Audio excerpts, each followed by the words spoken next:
Kada na, samahan nyo na naman kami sa panibagong araw, panibagong mga kaganapan. Dahil kadarating lang nito nila papa ko, ayan nga at may isda na naman tayo para gawing lumpia. Naghahanda na nga kami para ilaga to. Sa mga hindi pa nga nakakaalam dyan, ito pala ay pangatlong beses na ng paggawa namin. At tatlo nga kaming magkakatuwang sa business na to. Yan ay si Yaya, Kenly at Nine. Dahil sa ito nga ang business ko noon, alam ko nga kung gaano to kamatrabaho. Kaya naman mas okay na ngayon na marami kaming nagtutulong dito. Tulad na lamang ngayon, habang hinihintay nilang maluto ang isda ay eto naman akong namimili ng mga sangkap at pagdating ko ay malinis at nakahimay na nga ang mga isda. Tapos sila pa nga maghihimay nitong mga lumpia wrapper at ang gagawin ko na nga lang ay ihalo itong mga sangkap at timplahan at tulong-tulong na nga kami sa pagbabalo. Napakalaking bagay nga na marami kang katulong sa ganitong business dahil sa bukod na mas napapagaan ang mga gawain ay mas mabilis ngang natatapos, lalo na pag may hinahabol kaming mga order. Ang sarap rin naman kasi sa feeling na binabalik-balikan kayo ng mga suki nyo. Nawawala na nga lang ang pagod namin pag alam naming nariyan nga lang kayo at nakaabang. Kahit abutin pa nga kami ng 10 oras ng gabi ay okay lang, matapos lang to. At syempre mai-deliver ng tamang oras sa inyo. Ipapasilip ko na rin pala sa inyo ang unang beses ng paggawa namin nitong fish lumpia. Binigla ko nga ang mga kasama ko nito dahil sino ba namang hindi magugulat. First time nilang makapagbalot ng 15 kilos. And as usual, magkakatuwang na naman nga kami sa bawat gawain. Magandang buena mano na nga to para sa kanila, para masanay. Sabi ko nga sa kanila ay magtiwala lang sila and trust the process. Dahil kung nagustuhan nga ng tao ang produkto nyo, kahit matagal pa kayong nawala, ay babalik-balikan pa rin talaga nila kayo. At lagi nating pakatandaan, kung nagsisipag ka na rin lang, ay sabayan mo na lagi ng panalangin. And for sure, higit pa nga sa pinagdarasal mo ang ipagkakaloob niya. Tulad na lamang ng gawa namin ngayon, wala pa nga kasiguraduhan kung mauubos to. Pero dahil malakas ang pananalig at pagtitiwala namin sa kanya, ay ayan, hindi pa nga kami natatapos makapagbalot, abay ubos na nga agad tong first batch natin. At maaga pa nga lang ay magdi-deliver na kami ni Mister dahil maya-maya rin ay may pasok siya sa trabaho. Patunay lang na pag gusto mo ang ginagawa mo ay nagkakaroon ka ng oras para dito. Salamat rin pala sa sister ko dahil tinutulungan niya kaming magbenta sa mga ka-workmate niya at siya pa nga ang nagdi-deliver. Speaking of deliver, alam na nga ni Mister ang pasikot-sikot dito sa sentro. Medyo nangangapa nga lang siya doon sa mga first time buyer namin. Pero pagdating sa mga suki namin, kahit pa nakapikit makakarating yan sa inyo.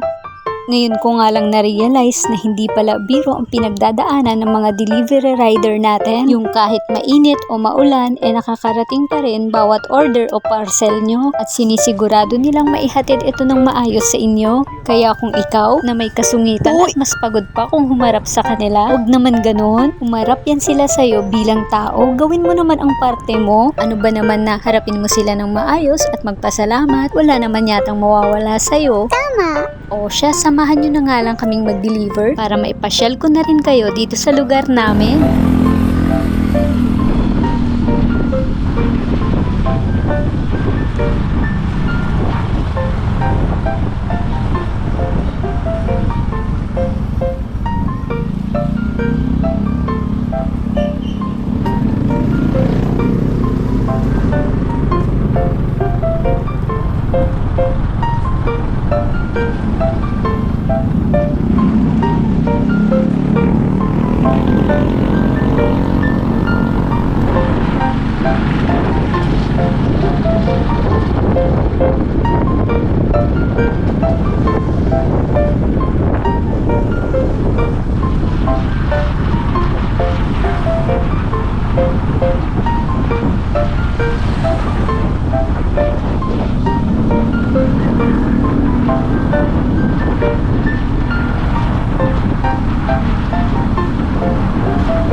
nandito na nga tayo sa last stop natin, ang Queen V Printing House. Shoutout nga pala sa owner ng shop na to, na dating takbuhan namin pag may mga assignment at projects. At kapatid na nga ang turing ni Mister sa kanila, especially kay Manu Vince kung tawagin namin. Kung pagdating sa layout at graphic design, for sure masusunod ang gusto nyo at hindi kayo bibiguin. Visit their page located at Barangay Alang-Alang. Again, maraming salamat po sa lahat ng patuloy na tumatangkilik ng aming fish lumpia. It's our pleasure po na malaman lahat ng feedbacks and any suggestions nyo. Kung para ba naman sa i-improve ng product, why not? Basta satisfied kayo and is still budget friendly. Huwag po kayong magdalawang isip ha na i-message kami.